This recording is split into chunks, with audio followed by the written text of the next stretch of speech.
everyone, this is Lior with Compass out of Boston, and in this video, we're going to go over the pros and the cons of living around the Boston area. Let's get at it.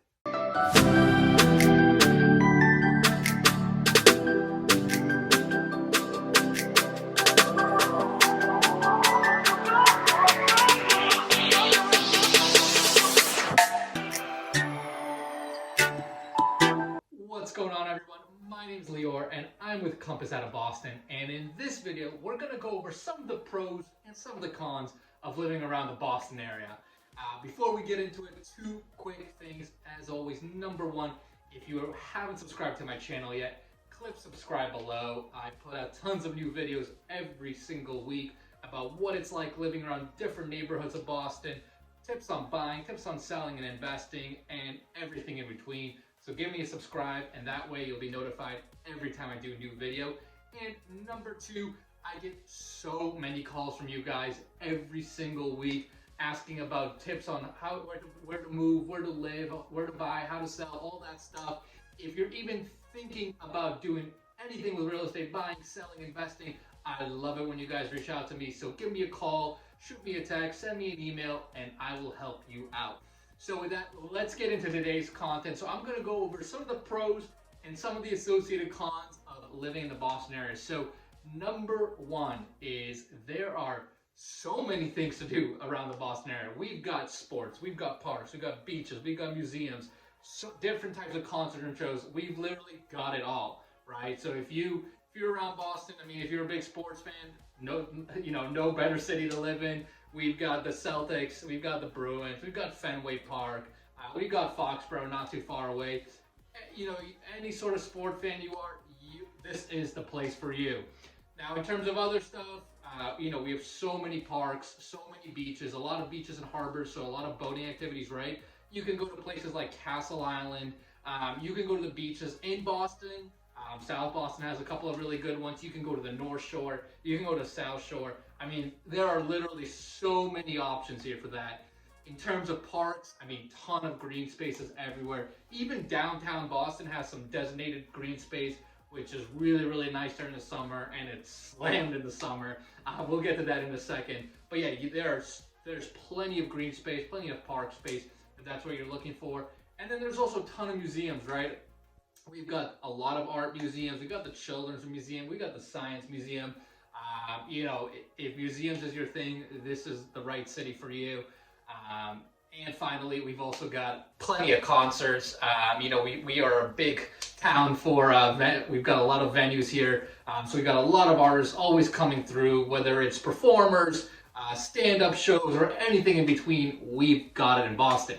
Now, what's the con with all of this? Well, as you kind of saw, as I kind of said before, things get slammed around here, right? We have a lot of people that are always trying to do a lot of things. So if you go to the Sox game in the summer, if you go to the Celtics game, you're going to be waiting in line. I mean, there's just no way around it, right? There's a ton of people here. So if you try to get a drink during one of the games, you're going to be standing in a long line. If you're going to go wait in line, there's just going to be a lot of people everywhere at concert venues.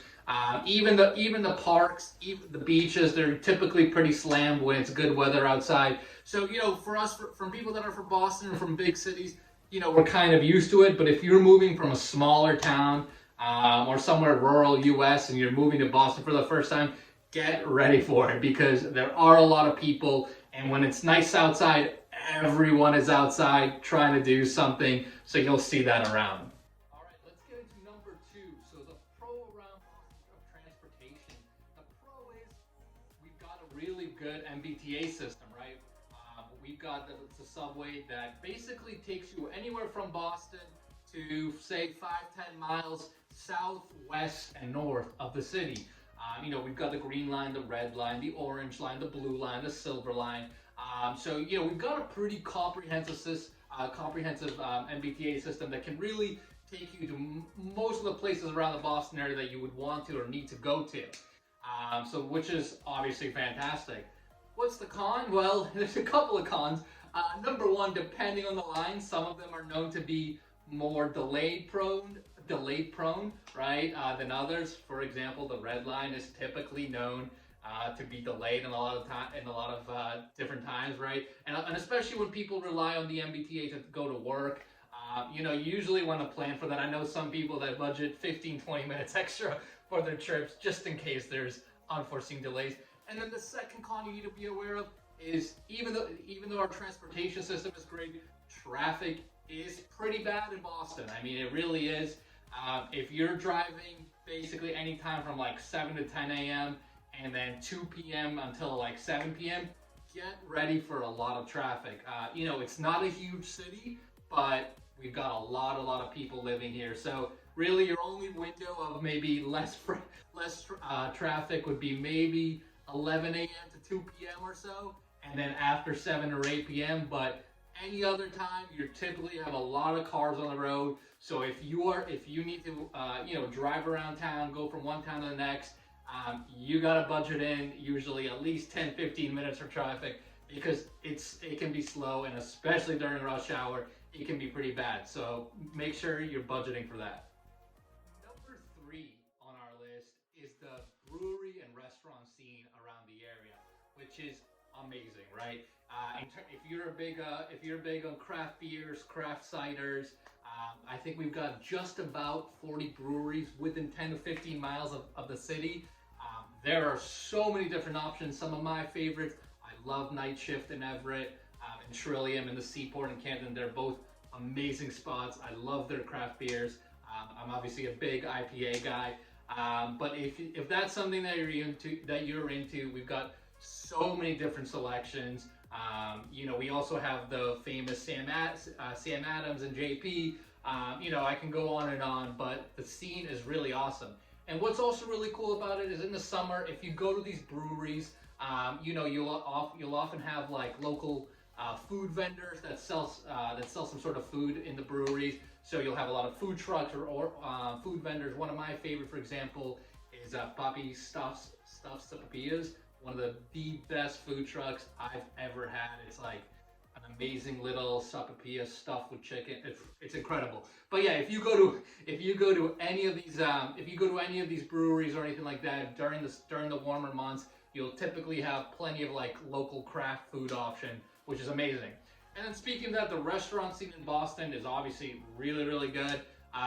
We've got a really good range. Obviously, we have a strong Italian scene. If you go to the North End, which is known for its Italian inspiration, you'll have some amazing Italian restaurants there.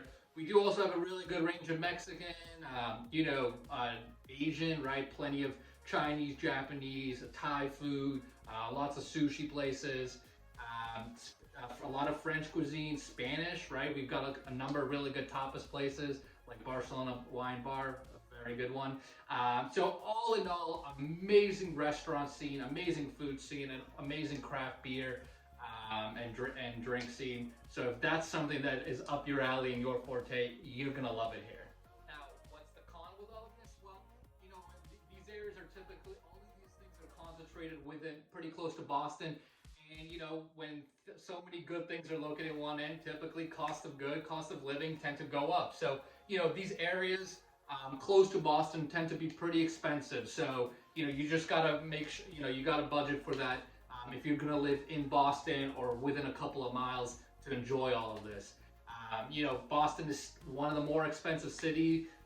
It's not quite as expensive as New York. New York is more expensive, but it's certainly one of the more expensive cities on the East Coast, and even really around the country, besides maybe New York, San Francisco, and a few other cities. So, we've got a lot of stuff that you can enjoy, but it certainly is on the more expensive side, which you need to be prepared for. Number 4, there are actually a number of really close by destinations to Boston that you can get out of the city and go do something else. We just spoke about New York. New York is only about 3.5, 4 hours away, depending if you get stuck in traffic. So you can easily hop on a bus for $25, $30, something like that, and be there within 3.5, 4 hours. You can go up to the states north, like New Hampshire, Maine, Vermont. Obviously in the summer, those are great destinations if you like hiking, if you like hanging out on the lakes.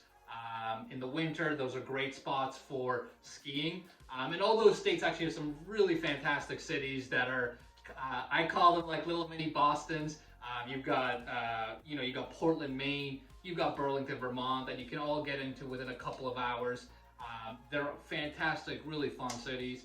Other places you can go to, the Cape, right, which is about an hour and a half or so from Boston. So in the summer, you can go hang out there, take a weekend off, get an Airbnb there, and just hang out on the beach. You can also go to Western Mass. You can go to places like the Berkshires. Again, very similar to the northern states, where you can, in the summer, you can hike, hang out by lakes, do little fun things. In the winter, you can go skiing. So all in all, really plenty of other options. Now you may ask, what's the con to all of this? Well, the con is the weather actually here is pretty insane, right? You may have heard something a little bit about New England weather. It can be extremely erratic. So if you're making plans, you got to be prepared for any possible shift. So, in the summer, sometimes here we'll have really cold weather. Like in May, we can have 40, 45, 50-degree weather. Whereas sometimes in the middle of winter, say you're planning a winter destination, right, to ski, we can all of a sudden get like 55, 60-degree weather. So with all of this being said, if you're going to be planning a lot of these things, just make sure to keep your eye on the weather, because Massachusetts weather, New England weather in general, is pretty insane. And finally, the last pro and con we got is Massachusetts, Boston especially, is pretty diverse, right? If you walk around the streets of Boston, chances are you're going to hear tons of different languages, right? You're going to hear Chinese, Spanish, French, and everything in between. We have so many industries here around the Boston area that attract so many different people from not only across the U.S., but across the entire world. So you're really going to see a huge diversity of all different nationalities, all different types of people, which I think is fantastic and really kind of makes it a unique city. The con to all of this is, because we have so many people moving here, there's obviously a huge demand for housing. So there is construction everywhere, right? I mean, you go any street corner, any block, you're bound to see some sort of construction. So if that's something that really you don't like, driving by construction, and not only buildings, but a lot of infrastructure work, a lot of utility work, just be ready for that. For people that live here, we're kind of used to it. It is what it is. But again, if you're coming from other areas where it might not be as prominent, it is very prominent here. It happens everywhere, and we need it to really fulfill all the demand here. So that's really it. That's my main list of pros and cons around the Boston area. Hopefully that helps you guys. If you guys don't know much about Boston, hopefully that helps you out and kind of anticipate what it's really like to live here. If you have any questions, anything at all, just put them below. And again, guys, I absolutely love it when you guys reach out to me with questions about where you should live, what you should buy, and everything in between. So if you do have that, reach out to me, give me a call, shoot me a text, send me an email.